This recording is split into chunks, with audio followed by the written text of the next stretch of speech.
King Lear, Act 1, Scene 1, a room of state in King Lear's palace. Enter Kent, Gloucester, and Edmund. This is Kent. I thought the king had more affected the Duke of Albany than Cornwall. This is Gloucester. It did always seem so to us. But now, in the division of the kingdom, it appears not which of the dukes he values most, for qualities are so weighed that curiosity in neither can make choice of either's moiety. Is not this your son, my lord? His breeding, sir, hath been at my charge. I have so often blushed to acknowledge him, that now I am braced to it.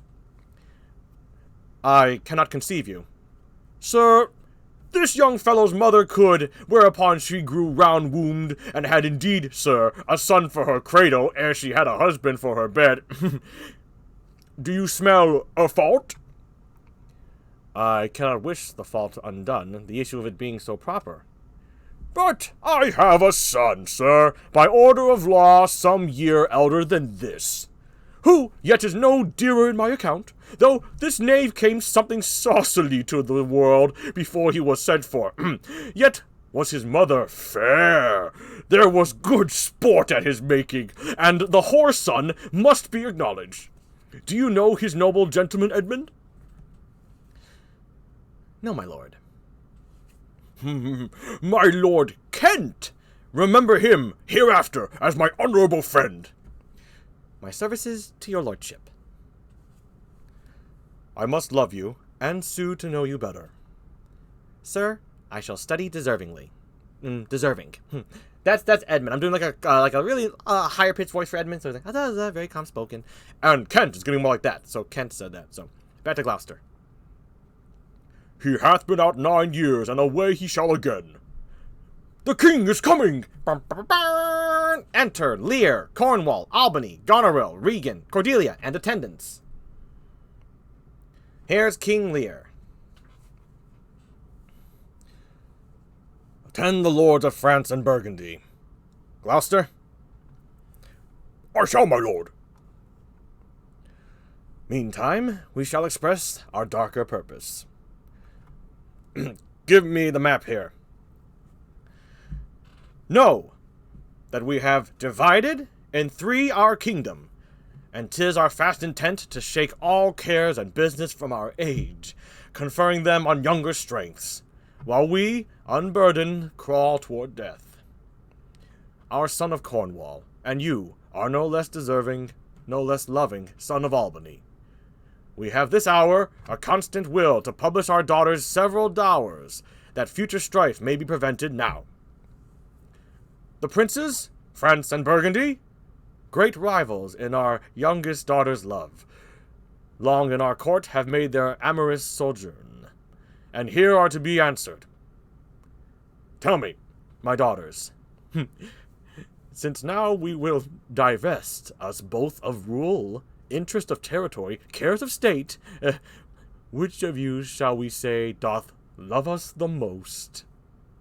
That we our largest bounty may extend where nature doth with merit challenge. Goneril, our eldest born, speak first. Here's Goneril. Sir, I love you more than words can wield the matter. Dearer than eyesight, space, and liberty. Beyond what can be valued, rich or rare. No less than life with grace, health, beauty, honor, as much as child ever loved or father found. A love that makes breath poor and speech unable. Beyond all manner of so much, I love you. This is Cordelia says this aside. What shall Cordelia speak? Love and be silent. Of all these bounds, even from this line to this, with shadowy forest and with champagnes rich, with plenteous rivers and wide-skirted meads, we make thee lady. To thine and Albany's issue be this perpetual. What says our second daughter, our dearest Regan, wife of Cornwall? Speak. This is Regan. Sir, I am made of the self-metal as my sister, and prize me at her worth. In my true heart, I find she names my very deed of love, only she comes too short. That I profess myself an enemy to all other joys, which the most precious square of sense possesses, and find I am alone. Felicitate in your dear highness's love. Here's Cordelia aside. Then poor Cordelia, and yet not so, since I am sure my love's more ponderous than my tongue. Back to Lear.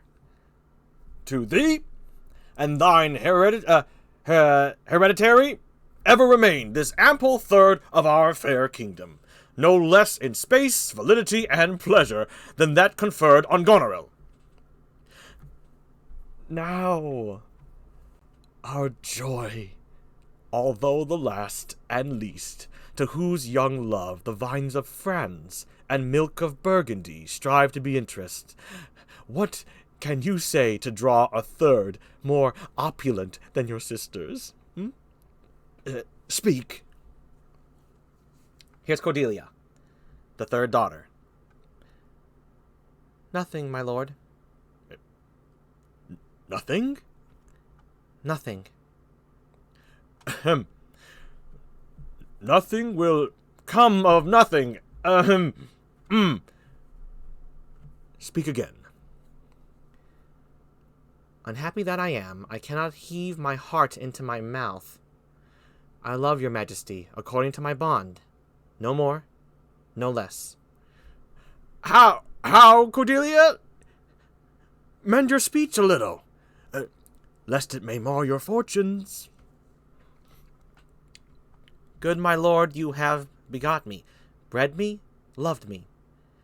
I return those duties back as are right fit. Obey you, love you, and most honor you. Why have my sisters husbands, if they say they love you all? Haply, when I shall wed, that lord whose hand must take my plight shall carry half my love with him, half my care and duty. Sure, I shall never marry like my sisters, to love my father all. But goes thy heart with this? Aye, my good lord. So young and so untender? So young, my lord, and true. Let it be so! Thy truth, then, be thy dower! For by the sacred radiance of the sun, the mysteries of Hecate and the night, by all the operation of the orbs from whom we do exist and cease to be, here I disclaim all my parental care, propinquity and property of blood, and as a stranger to my heart and me, hold thee from this forever, the barbarous Scythian, or he that makes his generation messes to gorge his appetite shall to my bosom be as well neighbored, pitied, and relieved as thou my sometime daughter. Here's Kent. My good liege, peace, Kent! Come not between the dragon and his wrath! I loved her most, and thought to set my rest on her kind nursery. He says this to Cordelia. Hence! And avoid my sight! So be my grave my peace, as here I give her father's heart from her! Call France! Who stirs? Call Burgundy! Cornwall and Albany, with my 2 daughters. Dowers digest the 3rd. Let pride, which she calls plainness, marry her. I do invest you jointly with my power, preeminence, and all the large effects that troop with majesty. Ourself, by monthly course, with reservation of 100 knights, by you to be sustained, shall our abode make with you by due turn. Only we shall retain the name, and all the addition to a king. The sway, revenue, execution of the rest, beloved sons, be yours. wish to confirm this coronet part between you.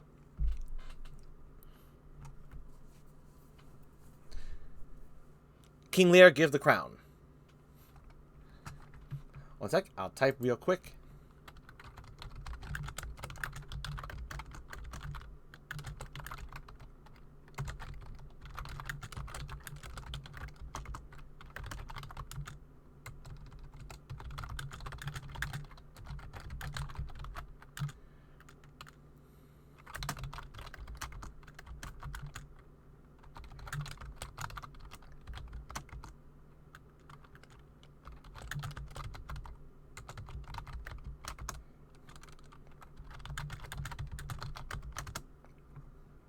Okay.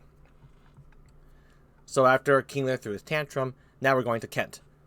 Royal Lear, whom I have ever honored as my king, loved as my father, as my master followed, as my great patron thought on in my prayers.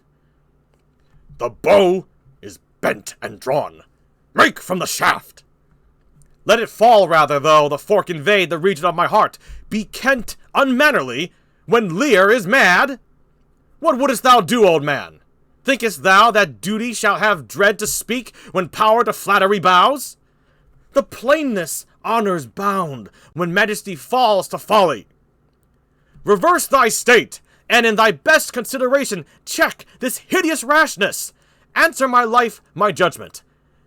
Thy youngest daughter does not love thee least, nor are those empty-hearted, whose low sounds reverb no hollowness.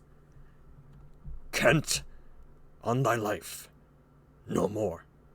My life I never held but as a pawn to wage against thine enemies. Never fear to lose it, thy safety being the motive. Out of my sight! See better, Lear, and let me still remain the true blank of thine eye. No! By Apollo! Now by Apollo, king, thou swearest thy gods in vain. O vassal! Miscreant! This is Albany and Cornwall. Dear sir, forbear! Yeah, they're kind of goofballs, so that's why I gave him a weird voice. Here's Kent. Kill thy physician, and the fee bestow upon the foul disease. Revoke thy gift, or, whilst I can vent clamor from my throat, I'll tell thee thou dost evil. Here's Lear again. Hear me, recreant, on thine allegiance. Hear me!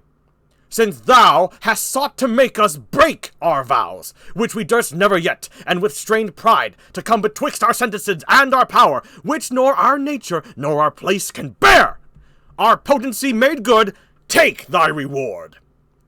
5 days we do allot thee for provision, to shield thee from disasters of the world, and on the 6th, to turn thy hated back upon our kingdom. If, on the next day following, thy banished trunk be found in our dominions, the moment is thy death. Away! By Jupiter, this shall not be revoked! Here's Kent. Fare thee well, king. Sith thus thou wilt appear, freedom lives hence, and banishment is here. Kent goes to Cordelia. The gods to their dear shelter take thee, maid, that justly thinkest, and hast most rightly said. Kent now talks to Goneril and Regan. And your large speeches may your deeds approve, that good effects may spring from words of love. Thus Kent, O princes, bid you all adieu. He'll shape his old course in a country new. Flourish and re-enter Gloucester with France, Burgundy, and the attendants. Here's Cordelia. Cordelia says this next line. Here's France and Burgundy, my noble lord. Here's King Lear again. My lord of Burgundy, we first address toward you, who with this king hath rivaled for our daughter. What, in the least, will you require in present dower with her, or cease your quest of love? Here's Burgundy. Most royal majesty, I crave no more than hath your highness offered, nor will you tender less. Right, noble Burgundy, when she was dear to us. We did hold her so. But now, her price has fallen. Sir, there she stands. If aught within that little seeming substance, or all of it, with our displeasure pieced, and nothing more, may fitly like your grace, she's there, and she is yours. I know no answer. Will you, with those infirmities she owes, unfriended, new adopted to our hate, dowered with our curse, and strangered with our oath, take her, or leave her?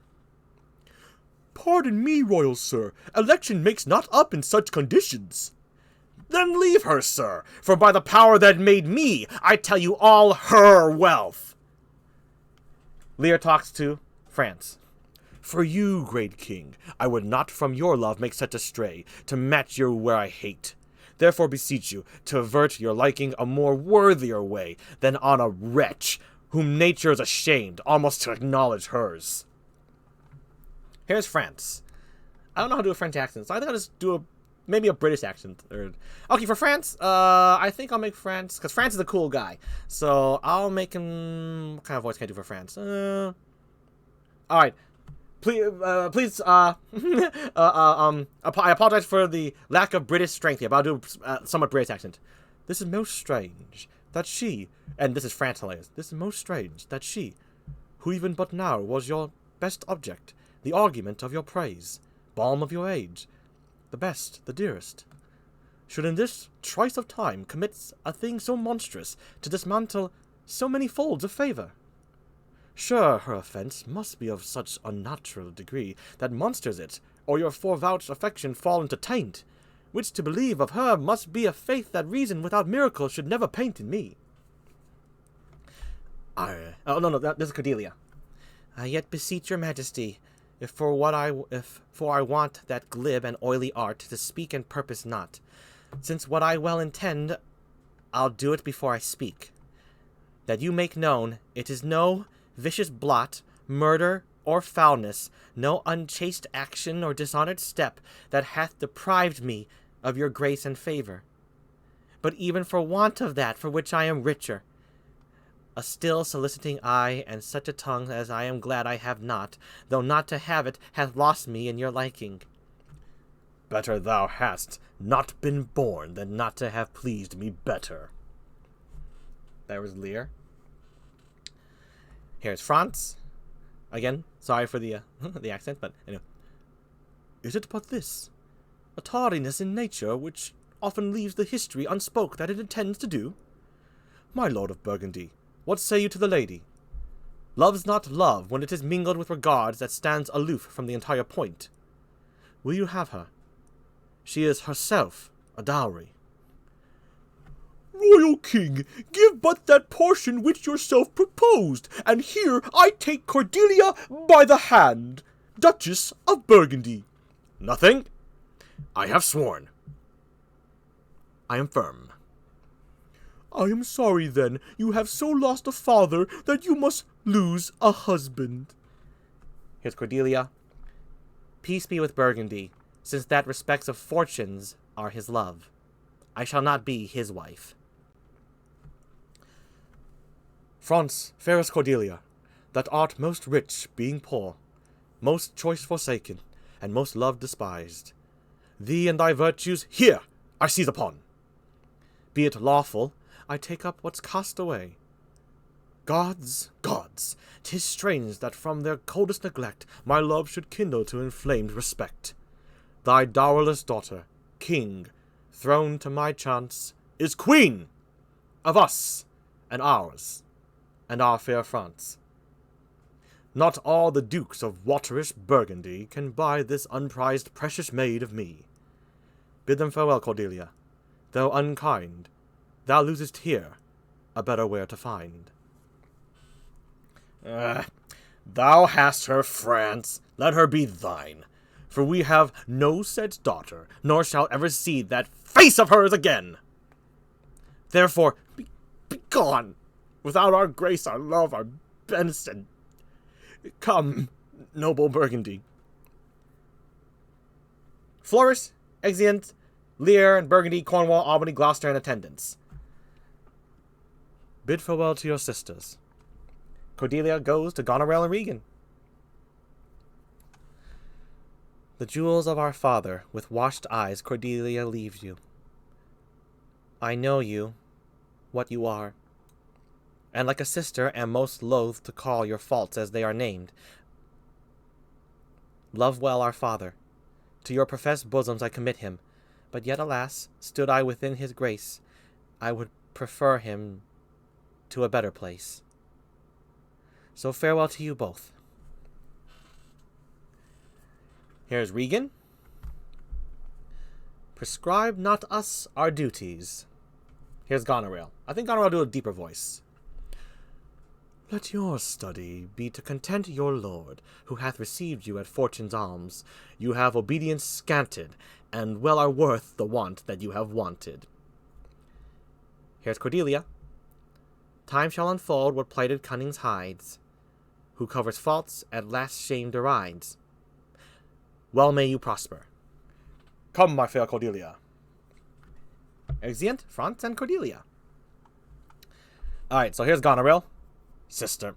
I'll do her more raspy voice. Sister. It is not little I have to say of what most nearly appertains to us both. I think our father will hence tonight. Here's Regan. That's most certain. And with you. Next month with us. You see how full of changes he is. His age is. The observation we have made of it have not been little. He always loved our sister most, and with what poor judgment he hath now cast her off appears too grossly. 'Tis the infirmity of his age, yet he hath ever but slenderly known himself. The best and soundest of his time hath been but rash.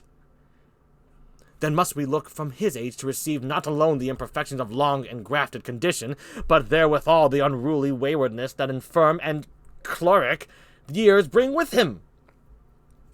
Such unconstant start are we like to have from him as this of Kent's banishment. There is further compliment of leave-taking between France and him. Pray you, let us hit together. If our father carry authority with such disposition as he bears, this last surrender of his will but offend us. We shall further think of it. We must do something, and in the heat. Exeunt. Okay, that's the first part of King Lear. What a fantastic opening.